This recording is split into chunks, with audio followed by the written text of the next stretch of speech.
नमस्कार। योग एवं मनोचिकित्सा के अंदर आज हम यूनिट सेकंड के अंदर बात करेंगे मन की कि पाश्चात्य जगत में और भारतीय अवधारणा के अनुसार या योगिक कॉन्सेप्ट के अनुसार मन क्या है, इससे रिलेटेड यहाँ पे बात होगी। बाकी हमने यूनिट 1 में ये जाना कि भाई मानसिक स्वास्थ्य की क्या अवधारणा है, और उसमें भी दोनों कॉन्सेप्ट में कि वेस्टर्नाइजेशन में किस तरह से मानसिक स्वास्थ्य को लिया जाता है और यौगिक दृष्टिकोण क्या है मानसिक स्वास्थ्य के लिए। प्लस हमने वहाँ पे ये जाना कि आखिर जो मेंटल डिसऑर्डर्स हैं उनके टाइप्स क्या क्या हैं। तो यूनिट 1 हमारी कंप्लीट हो चुकी है, तो यूनिट 2 के अंदर हम बात करेंगे मन की। आखिर मन क्या है, उसकी स्टेजेस क्या हैं, जैसे कि हम नेक्स्ट स्लाइड में देखेंगे। कुछ आपको यहाँ पर दिख रहा होगा, एक इंडेक्स दे रखा है मन, उसका अर्थ, परिभाषा, उत्पत्ति और कार्य के बारे में हम बात करेंगे। सेकंड है मन के चरण, या हम मन के स्टेजेस भी बोल सकते हैं, स्टेजेस ऑफ माइंड भी बोल सकते हैं, और वो भी मनोवैज्ञानिक और यौगिक दृष्टिकोण के अनुसार। तो इसमें जैसे कि चेतन, अर्धचेतन, अचेतन, ये मनोवैज्ञानिक दृष्टिकोण है जो पाश्चात्य जगत ने दिया। और इसके अलावा एक और है यौगिक दृष्टिकोण जिसको हम अतिचेतन कहते हैं, एक एडिशनल है। और लास्ट में हम समझेंगे मन और शरीर का आखिर संबंध क्या है, इसके बारे में यहाँ पर चर्चा की जाएगी। तो आइए शुरू करते हैं मन के बारे में। तो मन, जिसे माइंड भी कहा जाता है, तो मनोविज्ञान में मन का तात्पर्य आत्मन, स्व या व्यक्तित्व से है। यह एक अमूर्त संप्रत्यय है जिसे केवल महसूस किया जा सकता है। इसे ना तो हम देख सकते हैं, ऐसा नहीं कि मन कोई ऐसी चीज़ है कि हम देख लें बाकी ऑब्जेक्ट की तरह जो हमारे रूम में रखे रहते हैं, या हमारे पास कोई भी ऐसी चीज़ है या पेन, जैसे कि एक ऑब्जेक्ट है जिसे हम देख सकते हैं। मन सूक्ष्म तत्व है जिसे हम नहीं देख सकते। इसे ना तो हम देख सकते हैं और ना ही हम इसका स्पर्श कर सकते हैं। दूसरे शब्दों में मस्तिष्क के विभिन्न अंगों की प्रक्रिया का नाम मन है। तो मस्तिष्क के विभिन्न अंगों की जो प्रक्रिया होती है उसका नाम मन है, जिसको हम ना तो देख सकते हैं और ना ही स्पर्श कर सकते हैं। नेक्स्ट यहाँ पे कुछ मन की परिभाषाएं हैं, उनके बारे में थोड़ी यहाँ पर चर्चा करते हैं। जैसे फ्राइड हुए, सिगमंड फ्राइड जिनका नाम है, काफ़ी फेमस एक साइकोलॉजिस्ट है। उनका ये कहना था कि मन से तात्पर्य उनका क्या है, मन से तात्पर्य व्यक्तित्व के उन कारकों से होता है, मीन्स उन फैक्टर्स से होता है जिसे हम अंतरात्मा कहते हैं, इंट्रासाइकिक कहते हैं, तथा जो हमारे व्यक्तित्व में संगठन पैदा करके हमारे व्यवहार को वातावरण के साथ समायोजन करने में मदद करते हैं। मीन्स उनके मत बहुत सारे थे, जैसा कि हम इस स्लाइड में देखेंगे कि ईड ईगो, सुपर ईगो के बारे में उन्होंने बहुत सारी विस्तृत चर्चा की है। जो उनका मानना था, जैसे कि अंतरात्मा कहते हैं, इंट्रासाइकिक कॉन्फ्लिक्ट्स की यहाँ पे बात होती है।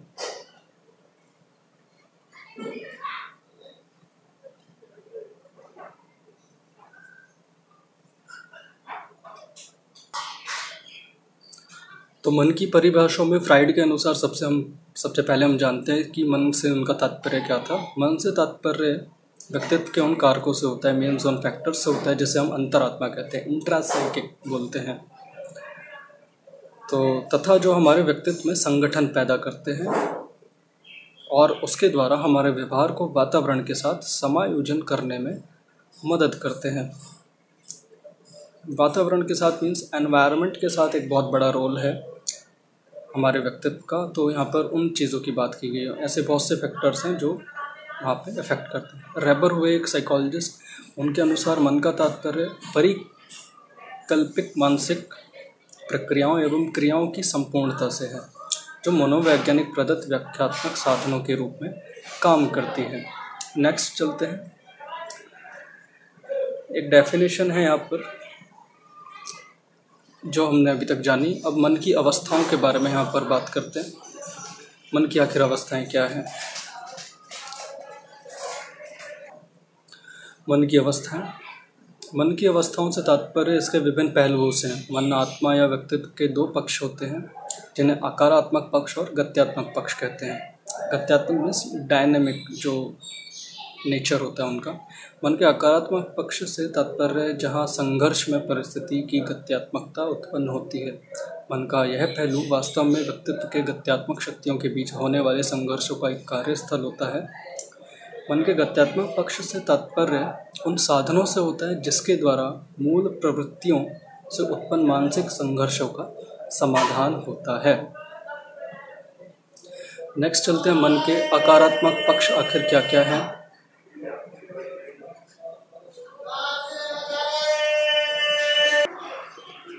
मन के अकारात्मक पक्ष की यहाँ पर बात करते हैं। मन अकारात्मक पक्ष का अध्ययन हम 3 भागों में बांटकर कर सकते हैं: चेतन मन, अर्धचेतन मन और अचेतन मन।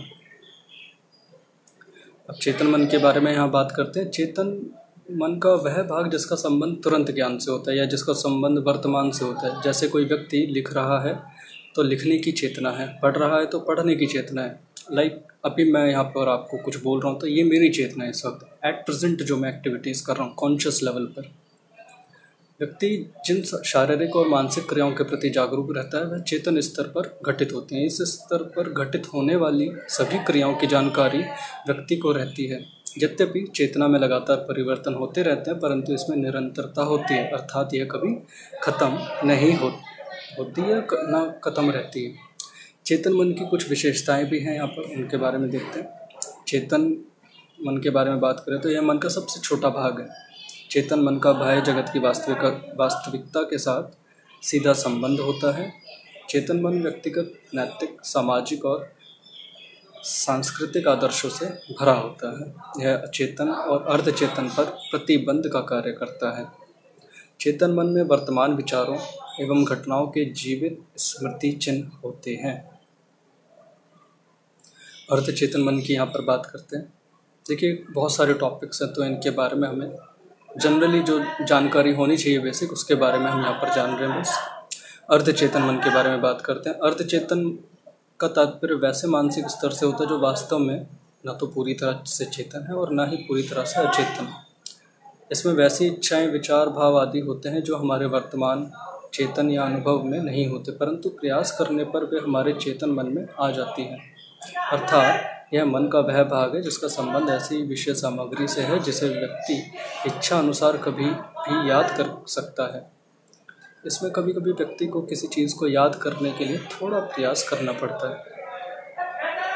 जैसे अलमारी में रखी किताबों में से जब किसी किताब को ढूंढते हैं, कुछ समय के बाद किताब न मिलने पर परेशान होते हैं। ये फॉर्मेट आपको एक एग्जांपल दिया कि इसको समझे कैसे। जैसे कि लिखा है यहाँ पर कि अलमारी में रखी किताब में से किसी किताब को ढूंढते हैं और कुछ समय बाद किताब ना मिलने पर परेशान हो जाते हैं। किताब कहें कोई भी सामान जिसे ढूंढने पर ना मिले और हम थोड़ी बहुत परेशान हो जाते हैं। फिर कुछ सोचने के बाद याद आता है कि वह किताब या वो वस्तु हमने अपने मित्र को दी थी या हमने किसी ऐसी जगह रखी थी संभाल कर जो वहाँ पर है। अर्थात अर्धचेतन मन चेतन व अचेतन के बीच पुल का काम करता है, एक ब्रिज का काम करता है वहाँ पर चीज़ों को याद रिकवर करने के लिए या मेमोराइज करने। अर्धचेतन मन की कुछ विशेषताएं हैं, वह क्या है? मन का वह भाग जो चेतन से बड़ा व अचेतन से छोटा होता है। अचेतन से चेतन में जाने वाले विचार या भाव अर्धचेतन से होकर गुजरते हैं। अर्धचेतन में किसी चीज़ को याद करने के लिए कभी कभी थोड़ा प्रयास करना पड़ता है। अचेतन मन की बात करते हैं। चेतन अर्धचेतन की बात हो चुकी है, अब यहाँ पर बात हो रही है अचेतन मन की। हमारा मन, हमारे कुछ अनुभव इस तरह के होते हैं जो ना तो हमारी चेतना में होते हैं और ना ही अर्धचेतना में।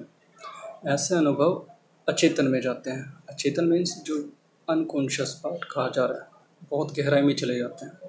अर्थात यह मन का वह भाग है जिसका संबंध ऐसी विषय वस्तु से होता है जिसे व्यक्ति इच्छा अनुसार याद करके चेतना में लाना चाहे तो भी नहीं ला सकता। मीन्स इच्छा अनुसार सोचे कि ऐसा क्या पड़ा है तो भी वो नहीं ला सकता। वो गहरे पड़े होते हैं, उन्हें एक स्टिमुलस की ज़रूरत होती है बाहर आने के लिए। या ऐसी टेक्निक्स होती हैं कि हम उन विचारों को बाहर लेकर आ सकें। या ये कहें कि जो हमें सपने आते हैं वो सपने वही हैं। जैसे कि हम आगे भी बात करेंगे ड्रीम एनालिसिस की जब बात होगी थेरेपेटिक एस्पेक्ट में, जो सिगमंड फ्राइड ने दिया था अपना साइकोएनालिटिक थ्योरी, और उसी के बेस पर जो थेरेपी थी उसके अंदर उन्होंने ड्रीम एनालिसिस का कॉन्सेप्ट दिया था कि ड्रीम एनालिसिस को उन्होंने एक रॉयल रोड माना था अनकॉन्शियस के लिए, कि वहाँ पर वो विचार दबे रहते जो हम कॉन्शियस लेवल पर पूरा नहीं कर पाते। वो या तो हमारे सपनों में पूरे होते हैं या वो दबे हुए रहते हैं। तो यहाँ पर उनकी बात की गई है कि हम उन्हें इच्छा अनुसार याद नहीं कर सकते। हम उसे तभी याद कर सकते हैं जब हमारे ऊपर ईगो कम हावी हो या ईगो बिल्कुल ख़त्म हो। यहाँ पे ईगो अलग सेंस में बात की है, जो इड ईगो सुपर ईगो का कॉन्सेप्ट है इड, वो हम आगे बात करेंगे। फिलहाल यहाँ पर इतना ही है। नेक्स्ट चलते हैं। अचेतन में रहने वाले विचार एवं इच्छाओं का स्वरूप कामुक, असामाजिक, अनैतिक तथा घृणित होता है। जैसे कि हमने बात किया, जो हम कॉन्शियस लेवल पर नहीं कर पाते। बहुत सारी इच्छाएं होती हैं, जैसे कामुक है, कामुक इच्छाएं हो गई, या असामाजिक कार्य जो हम करना तो चाहते हैं लेकिन समाज के डर से नहीं करते। कुछ अनैतिक कार्य होता है और जो घृणित होता है। ऐसी इच्छाओं को दिन प्रतिदिन के जीवन में पूरा कर पाना संभव नहीं है।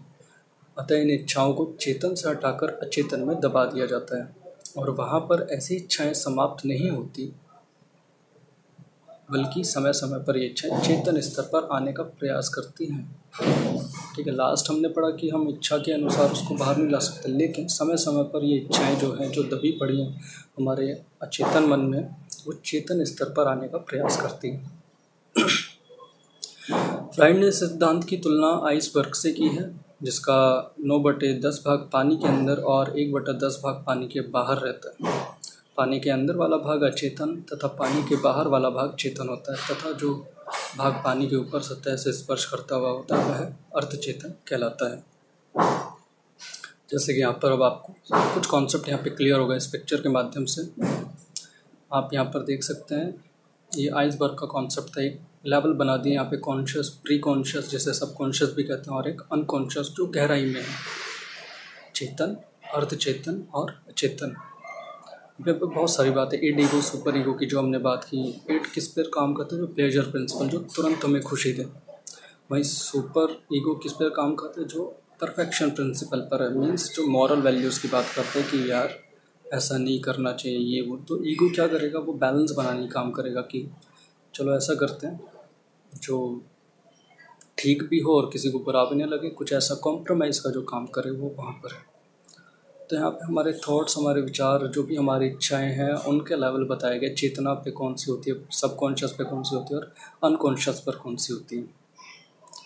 नेक्स्ट है अचेतन मन की कुछ विशेषताएं हैं, इसके बारे में बात करते हैं। अचेतन मन अर्धचेतन व चेतन से बड़ा होता है। अचेतन में कामुक, अनैतिक, असामाजिक इच्छाओं की प्रधानता होती है। अचेतन का स्वरूप गत्यात्मक होता है, अर्थात अचेतन मन में जाने पर इच्छाएं समाप्त नहीं होती, बल्कि सक्रिय होकर ये चेतन में लौट आना चाहती है। परंतु चेतन मन के रोग के कारण मतलब चेतन मन उनको नहीं आने देता, उसके रोग के कारण ये चेतन में नहीं आ पाती और रूप बदलकर स्वप्न में, जैसे कि हमने बात की ड्रीम की, स्वप्न व दैनिक जीवन की छोटी मोटी गलतियों के रूप में व्यक्त होती है, और जो अचेतन के रूप को गत्यात्मक बना देती है।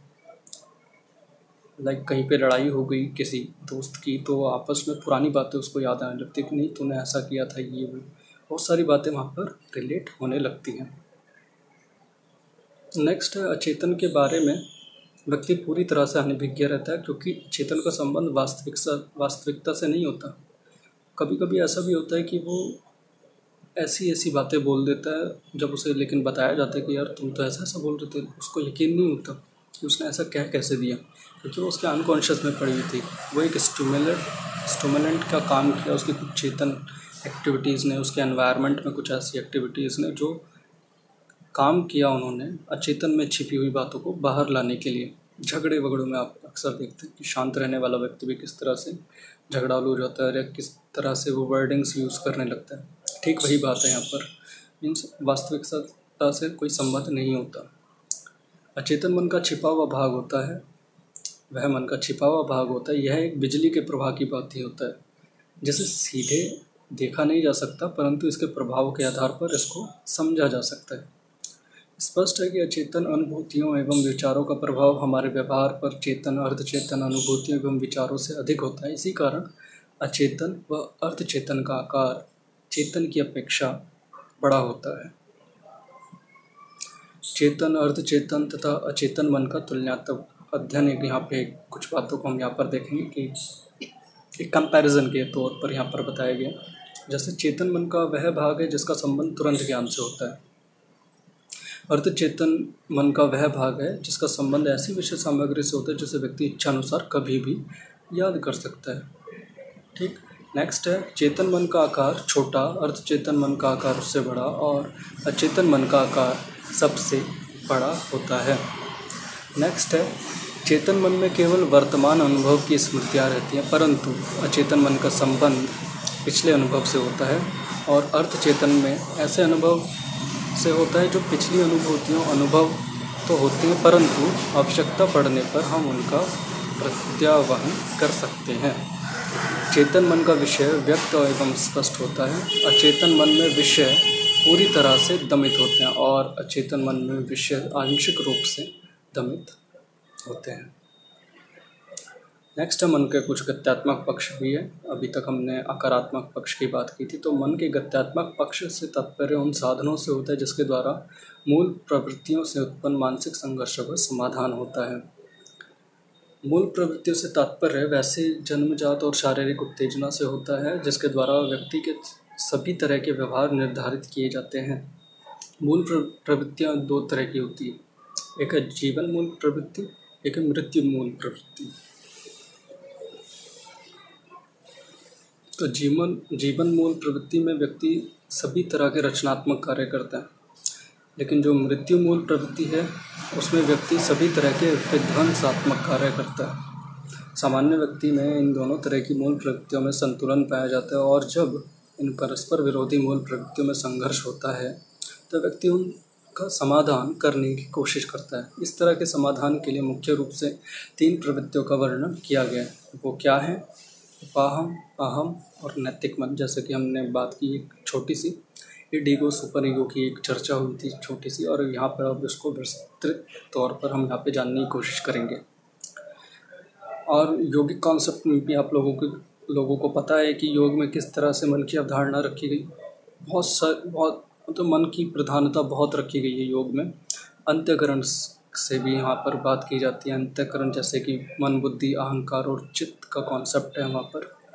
तो एक ही चीज़ के 2 अलग अलग दर्शनों में अलग अलग तरह से यहाँ पर बात की जाती है। तो अभी हम पाश्चात्य जगत के उसमें यहाँ पर समझने की कोशिश कर रहे हैं। इड क्या है? उपाहम जिसको हम बोलते हैं। जन्म के समय शरीर की संरचना में जो कुछ भी निहित होता है वह पूर्णतः उपाहम होता है, अर्थात जन्मजात और वंशानुगत तात्कालिक संतुष्टि की इच्छाएं और विचार ही उपाहम की प्रमुख विषय सामग्री है। वातावरण की वास्तविकता से उपाहम का कोई सीधा संबंध नहीं होता। इसका नैतिक, तार्किकता, समय, स्थान और मूल्यों आदि से कोई संबंध नहीं होता। उपाहम के कार्य क्या है, मीन्स ईट के कार्य क्या है? अब देखिए यहाँ पर इसका मुख्य कार्य शारीरिक इच्छाओं की संतुष्टि से है। यह किसी भी प्रकार के तनाव से तुरंत छुटकारा पाना चाहता है, मतलब ये खुश रहना चाहता है हमेशा। ये वो पार्ट है, तुरंत तनाव को दूर करना है। सुखवाद नियम कहा गया है। मीन्स जो प्रिंसिपल इसको क्या है? सुखवाद का प्रिंसिपल, प्लेजर प्रिंसिपल जिसको बोलते हैं। दूसरे शब्दों में उपाहम अपने उद्देश्यों की पूर्ति सुखवाद नियम के आधार पर करता है। सुख की प्राप्ति और दुख को दूर करने के लिए उपाहम के 2 मुख्य कार्य हैं। वो क्या है? जैसे पहला है सहज क्रियाएं। ये जन्मजात और स्वयं चलने वाली होती है, जैसे पलक झपकना, छींकना। सभी व्यक्ति इन क्रियाओं को करने के बाद संतोष का अनुभव करता है। आपने खुद देखा होगा, जब छींकने का मन होता है और कभी कभी छींकना है तो किस तरह का स्ट्रेस हो जाता है, लेकिन जब वो छींक आ जाए आपको तो कितने खुशी मिलती है। वो वही वो प्लेजर प्रिंसिपल जो आना चाह रहा है, लेकिन ना आए, कोई जानबूझ के आपको रोक दे तो आप देखिए क्या समस्या होती है। कुछ प्राथमिक क्रियाएं भी हैं। तनाव को दूर करने के लिए प्राथमिक क्रियाएं व्यक्ति के सामने उस वस्तु की प्रतिभा बनती हैं या बनाती हैं। जैसे एक प्यासे व्यक्ति के सामने पानी की प्रतिमा प्रस्तुत कर उसकी प्यास की संतुष्टि करना। यहाँ पानी की प्रतिमा उपस्थित करना एक प्राथमिक प्रक्रिया का कार्य है। नेक्स्ट है ईगो, अहम जिसको बोलते हैं। यह मन के गत्यात्मक पहलू का दूसरा भाग है। यह जन्म के समय बच्चे में मौजूद नहीं होता, बल्कि बाद में विकसित होता है। बालक की आयु बढ़ने के साथ साथ वह वातावरण की वास्तविकता की ओर बढ़ने लगता है। आयु बढ़ने के साथ साथ वह मेरा, मुझे जैसे शब्दों का अर्थ समझने लगता है कि मेरा क्या है या मेरी कोई वस्तु है। ये इस एक अटैचमेंट वाली जो भाव होती है, धीरे धीरे वह समझने लगता है कि कौन सी वस्तु उसकी है और कौन सी वस्तु दूसरों की है। यह उपाहम का एक मुख्य भाग है जो बाह्य वातावरण के प्रभाव के कारण विकसित होता है। अहम के अब कार्य की बात करते ईगो करता क्या है। अहम का मुख्य कार्य बाह्य वातावरण के खतरों से जीवन की रक्षा करना है। यह अपने लक्ष्य को वास्तविकता के नियम के आधार पर पूरा करता है। यह सुखवादी नियम का विरोधी नहीं है, बल्कि उपयुक्त परिस्थिति के आते ही तात्कालिक संतुष्टि में सहायता करता है, क्योंकि यह व्यक्तित्व का बौद्धिक पक्ष है। अतः तुरंत संतुष्टि के लिए उपयुक्त परिस्थिति को खोजने या उत्पन्न करने का कार्य भी करता है। अहम को व्यक्तित्व का निर्णय लेने वाला माना गया है। मीन्स वो, जैसे हम योग में बात करते हैं, निश्चय आत्मिका बुद्धि, जो निश्चय करे वही बुद्धि है। यहाँ पे बुद्धि की बात इस तरह से है। अहम व्यक्तित्व का निर्णय लेने वाला माना गया है। यह थोड़ा चेतन, थोड़ा अर्धचेतन और थोड़ा अचेतन होता है। इसके द्वारा इन स्तरों पर नियंत्रण लिया जाता है या निर्णय लिया जाता है। नैतिक मन के बारे में अभी यहाँ पर बात करते हैं। नैतिक मन से तात्पर्य क्या है? नैतिक मन के गत्यात्मक पक्ष का सबसे अंतिम भाग है। जैसे इड ईगो था और यहाँ पे सुपर ईगो मीन्स नैतिक मन से यहाँ पर बात की गई है। और यह व्यक्तित्व का नैतिक पक्ष है। जैसे जैसे बच्चा बड़ा होता जाता है, वह अपना तादात्म्य माता पिता के साथ स्थापित करने लगता है और बच्चा यह सीख लेता है कि क्या उचित है और क्या अनुचित, क्या नैतिक है और क्या अनैतिक। इस तरह सीखने से नैतिक मन की शुरुआत होती है। यह आदर्शवादी सिद्धांत द्वारा निर्देशित और नियंत्रित होता है। बचपन में समाजीकरण के दौरान बच्चा माता पिता द्वारा दिए गए उपदेशों को अहम में संजोए रखता है और यही बाद में नैतिक मन का रूप ले लेता है। यहाँ विकसित होकर एक और उपाहम की कामुक, आक्रामक और अनैतिक प्रवृत्तियों पर रोक लगाता है, तो दूसरी ओर अहम को वास्तविक एवं यथार्थ लक्ष्यों से हटाकर नैतिक लक्ष्यों की ओर ले जाता है। नैतिक मन व्यक्ति के कामुक एवं आक्रामक प्रवृत्तियों पर नियंत्रण दमन के माध्यम से करता है, जबकि जो नैतिक मन है दमन का प्रयोग स्वयं नहीं करता, बल्कि वह अहम को दमन के प्रयोग का आदेश देकर ऐसी इच्छाओं पर नियंत्रण करता है। और यदि अहम इस आदेश का पालन नहीं करता तो व्यक्ति में अनेक दोष भाव उत्पन्न हो जाते हैं। अब नैतिक मन के कार्य क्या हैं? यह सामाजिक तथा नैतिकता का कार्य करता है। यह अहम के उन सभी कार्यों पर रोक लगाता है जो सामाजिक और नैतिक नहीं है। नैतिक मन का अहम के प्रति कार्य और व्यवहार वैसा ही होता है जैसे एक बच्चे के प्रति माता पिता का व्यवहार होता है। जैसे माता पिता सब जानते हैं कि बच्चे के लिए क्या सही है क्या गलत है, वो उसको रोकते हैं।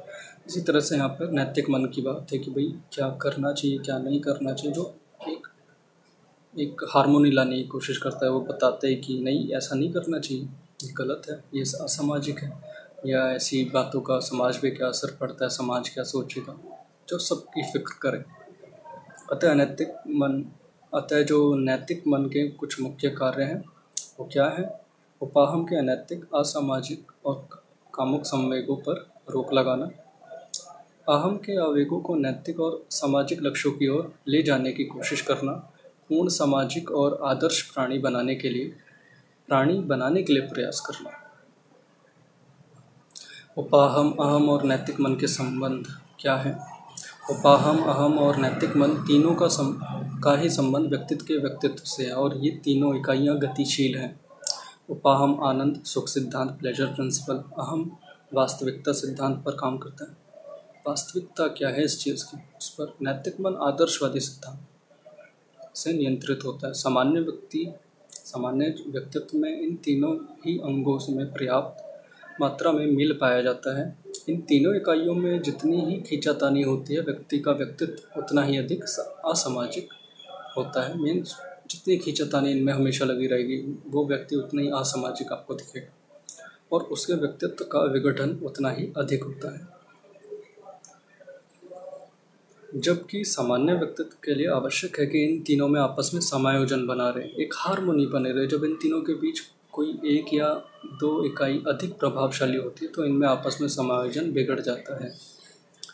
अहम व्यक्तित्व का केंद्र होता है। यह उपाहम, नैतिक मन और वातावरण की वास्तविकताओं के बीच समायोजन बनाकर व्यवहार करता है। इसे हम निम्न तरह से समझ सकते हैं। आगे देखते हैं। देखिए, एक नैतिक मन है, यहाँ पर आपको दिख रहा है। लेफ्ट हैंड साइड पर आपको दिखेगा पर्यावरण की वास्तविकताएं। और राइट हैंड साइड पर आपको दिखेगा सक्रियता या व्यवहार और अहम, और नीचे आपको उपाहम। तो एट लास्ट जो अहम जो सेंट्रल पॉइंट है वो वास्तविकता की बात कर रहा है कि एनवायरनमेंट की वास्तविकता क्या और क्या व्यवहार उसे करना चाहिए। नैतिक मन के ऊपर बेस्ड होकर उपाहम जो प्लेजर प्रिंसिपल है, एक डायग्राम के माध्यम से यहाँ पर क्लियर करने की बात की गई है कि आखिर क्या है ये कॉन्सेप्ट। नेक्स्ट इज उपाहम नैतिक मन और वातावरण की वास्तविकताओं के मध्य अहम जितना ही अधिक समायोजन करने में सक्षम होगा, व्यक्ति का व्यक्तित्व जो है उतना ही अधिक स्थायी होगा, उतनी स्टेबिलिटी होगी उसके व्यक्तित्व में। उपाहम और नैतिक मन को हम इस उदाहरण द्वारा समझ सकते हैं। एक सुनसान सड़क पर एक व्यक्ति को देखकर युवक के मन में विचार आते हैं कि मैं इसे छेड़ूं, लेकिन इस प्रकार का विचार उपाहम है, जैसे कि प्लेजर प्रिंसिपल। फिर उसके मन में विचार आता है कि यहाँ छेड़ना ठीक नहीं है, यहाँ किसी ने देख लिया तो पिटाई हो जाएगी, थोड़ी दूर आगे जहाँ कोई नहीं दिखेगा वहाँ छेड़ना अधिक उपयुक्त होगा। इस प्रकार का विचार अहम मीन्स वास्तविकता उसमें देखी, भाई यहाँ तो मैं पिट सकता हूँ, आगे जाके मैं देखूँगा। एट प्रेजेंट सोच रहा है ना वास्तविकता क्या उस सिचुएशन की। अब देखिए नैतिक मन क्या करेगा।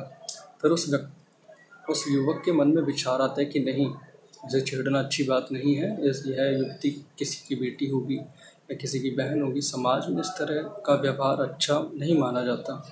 इस प्रकार का विचार नैतिक मन है। जब व्यक्ति में उपाहम की इच्छा तीव्र होती है तो व्यक्ति सुखवादी, स्वार्थी और अनियंत्रित होता है, और जब व्यक्ति में अहम की इच्छा प्रबल होती है तो उसमें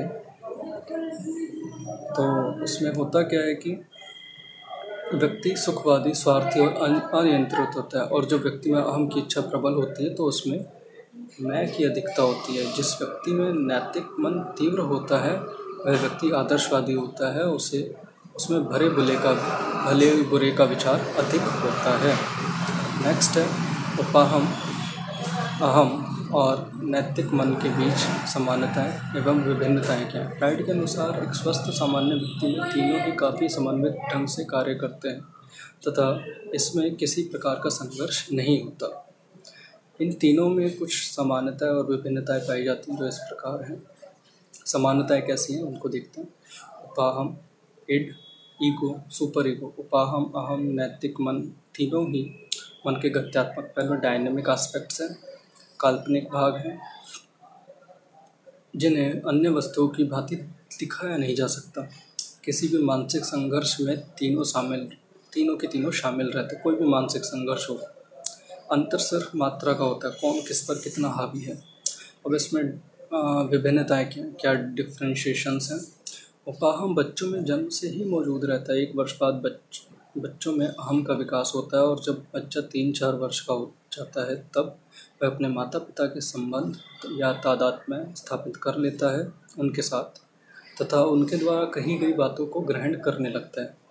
फलतः बच्चे में नैतिक मन का विकास होने लगता है। ये ईगो। उपाहम क्या है? आनंद का सिद्धांत है, सुखवादी। अहम वास्तविकता सिद्धांत और तथा नैतिक मन आदर्शवादी सिद्धांत से नियंत्रित होता है। उपाहम तथा नैतिक मन को बाह्य वातावरण की वास्तविकता से कोई मतलब नहीं होता, जबकि अहम का बाह्य वातावरण की वास्तविकता से सीधा संबंध होता है।